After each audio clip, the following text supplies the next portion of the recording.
Welcome back to Master Glass. I am your host, Livio. I was just about ready to make myself a very cool after dinner cocktail. I was thinking of chocolate and caramel and cloves, maybe a little flavor of blackberry, just something nice and rich.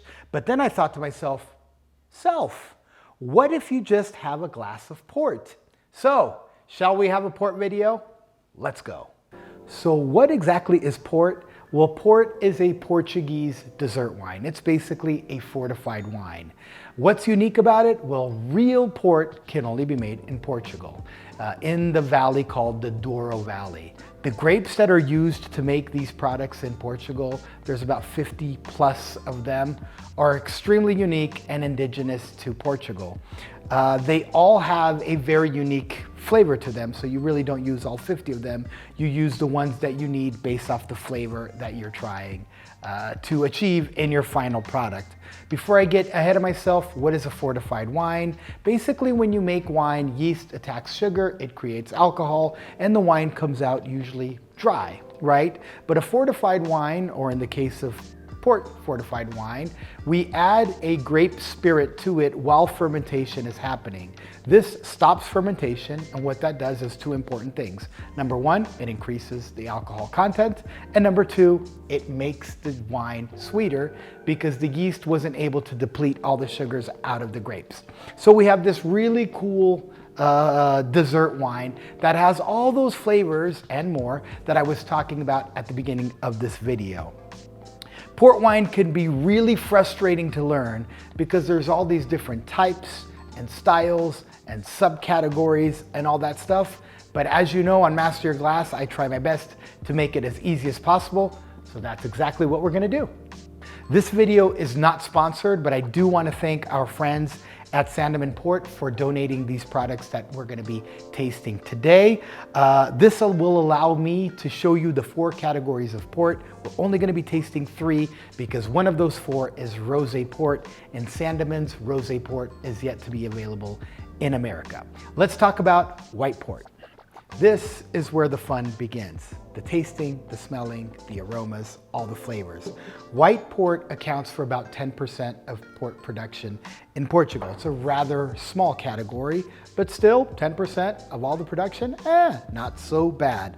What is a white port? It's a port that's made with all white grapes, indigenous of Portugal. These white grapes will give amazing aromas and flavors, which we will discuss as I am tasting this product. There's 2 subcategories to this category. The first is just standard white port. You'll get citrus flavors usually out of those. And then there's a reserve, which is what this is right here, which is aged 7 years or more than that. I'm gonna go ahead and start with this. By the way, you can tell it's 7 years aged by the color, right? White port, why doesn't it look like white wine? Because the barrel has affected, obviously, the color and the flavor. Immediately, I'm getting a lot of nuttiness. It's a little oxidized. Oxidized sounds like a terrible flavor profile. It means almost foul. But in this case here, when it's integrated with fruit flavors and nutty flavors, it's a home run.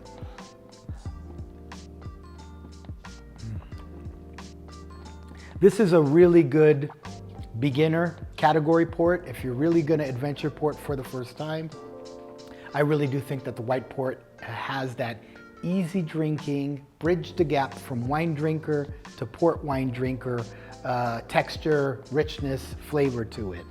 You'll really enjoy it, by the way. It's usually served slightly chilled, and it's usually, or sometimes served in a port tonic, which is basically a gin and tonic, but instead of adding the 2 ounces of gin, you're adding 2 ounces of port. A couple of other things while I'm there is ports are higher in alcohol, as we talked about earlier. So the serving of a glass of port is about 3 ounces versus a glass of wine, which is about 5 ounces. I say about 5 because at my house, the glass of wine is 6 ounces at least. But let's move on to category number 2.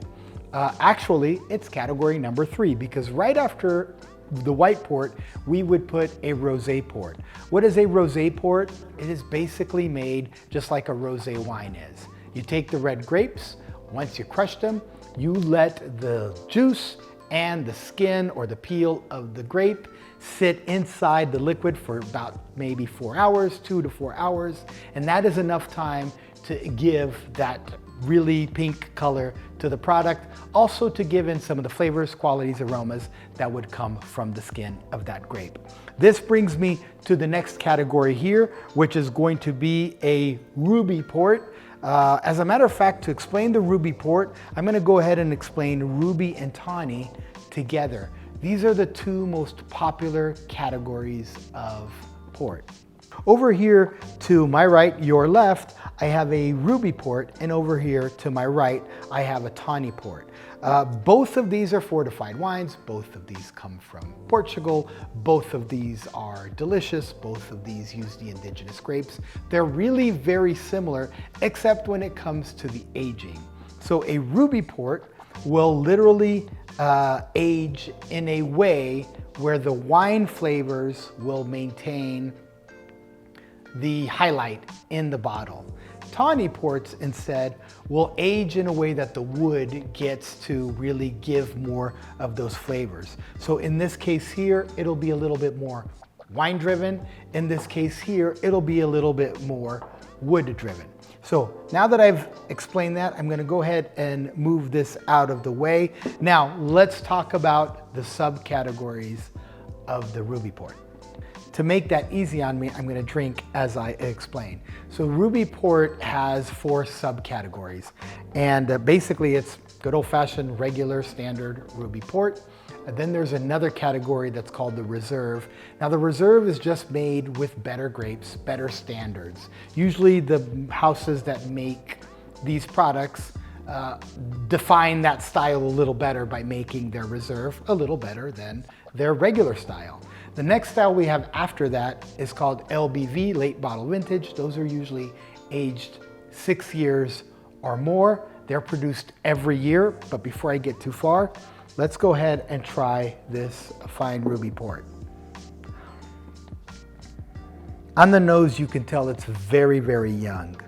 I mean, it would be almost like a jammy red wine. Not quite giving me those port aromas yet. It's giving me more of a jammy, regular table wine aroma to it. The flavor definitely gets jammy.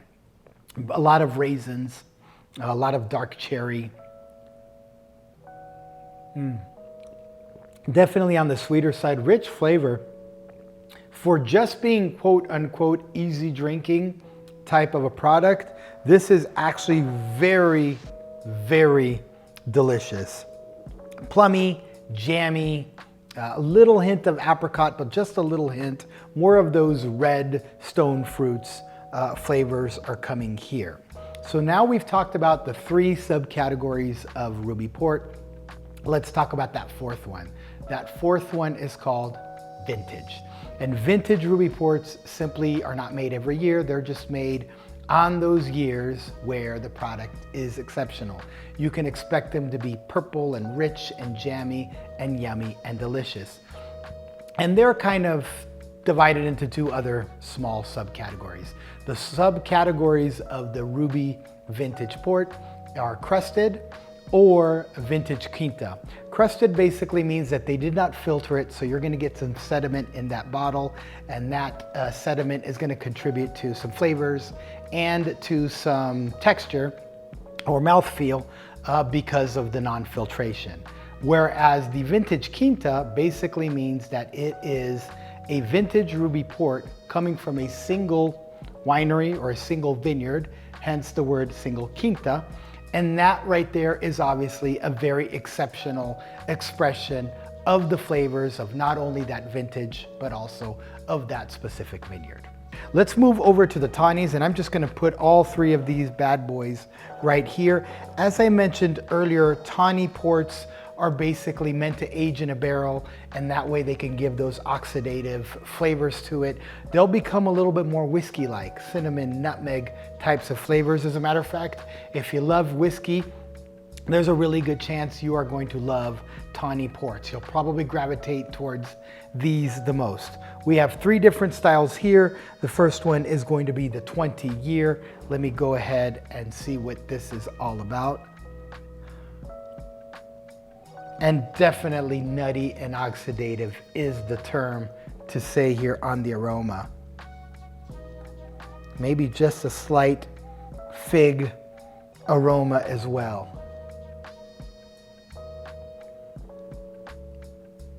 What I love about these wines is the high content of acid.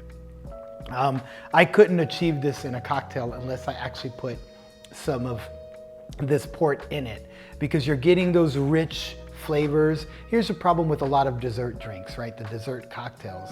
They're all just rich, sweet, and cloying. In this case here, you're getting those rich flavors, but you're getting a lot of acid. So your mouth is enjoying these, let's call them berry, fig flavors, but there's also a little clovey, nutmeg, and acid going on, which is just magic. So good, so good. Again, think of cherry, think of blackberry, think of a little bit of clove, but think acidity, so think fresh. My mouth is currently watering. Moving on to our next port, and I just noticed right now that I should have tasted the 10 year before the 20 year. Give me a like for that. So this is Sandeman Tawny 10 year. The color here is a little bit more wine-like, right? In the case of this one, the barrel got to do its job. In the case of this one here, the wine is still more what's going on here. On the nose, again, nuttiness, but a little less rich nuttiness, a little more light nuttiness with some lemon zest, maybe ginger aroma to it, a hint of clove, just right there.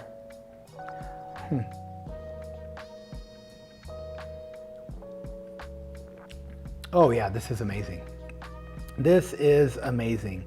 Take some jam, some blackberry jam, put a little bit of lemon juice in it, add a couple of cloves and a little bit of cinnamon stick, whisk it up, add alcohol, and it is in this glass. Cocktail wise, I would have a lot of fun with this one as well, because again, high acid. So something like a Porto flip with the yolk of an egg, get that nice rich flavor, but also get a lot of acid. Really, really delicious. And because it's lighter than the 20 year, I think its digestif purposes when it comes to covering a big meal are a little bit lighter. So easy meal digestif, heavier meal digestif here is probably the best way I could explain it when you're trying to implement these after a meal. All right. Now we're gonna make it to, I guess, the Mac Daddy on the table here, which is the 40-year Tawny. Now, one thing to explain immediately is just because something is aged more does not mean it's better or that you're gonna like it more.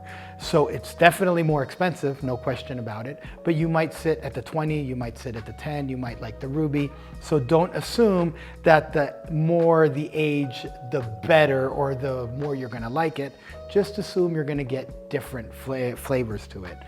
This here also has this reddish whiskey tint to it. I almost feel like there's a bourbon in here, and inside the bourbon somebody added just a little bit of red wine to give it that color. As I'm looking at it from top down, which I know you can't, it looks like a whiskey to me.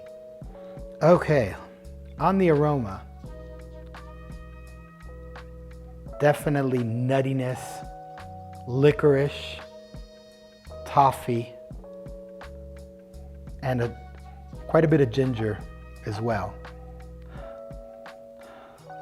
I know it's gonna be jammy, but I don't necessarily smell it. Maybe I smell just a tad of berry, and I can't even tell you if it's a raspberry, a blackberry, a cherry, but I know there's something there.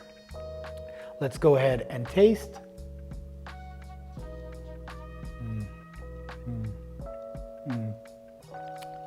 so surprisingly awesome. And the reason why I say that is because that toffee, that ginger, that licorice that I was tasting is now integrated in a sweet cherry berry red wine with a touch of acid. Really, really magic. I'm gonna have a hard time not finishing that one. After we film, we've got 3 episodes today and finishing that. So when do you drink port? Obviously, it's a really good digestif, meaning after a meal. The reason why it's really good for that is if you just ate, it's gonna change your mouthfeel, your palate, with flavors that are gonna be a little bit more pleasant. So that sweet, nutty flavor that I have in my mouth right now is super, super awesome. It also ritualistically helps kickstart your digestion. I say ritualistically because, I mean, probably not scientifically, but when you're sitting down and you're holding a glass with your loved ones, with your friends, you just had a meal, you take a sip of this, ritualistically your brain knows we're kickstarting our digestion. It also does super well with cheeses. So think about a yin and a yang. What would be a yin and a yang? A really sharp cheese, right? With a really sweet, cherry, nutty port, yin and yang, awesome combination. Hopefully I kept my promise that we were gonna make port easy today. And if I did, and if you liked this episode, please give it a like and come back to Master Glass where we talk about traditions and the drinks tied to them. Thanks for watching.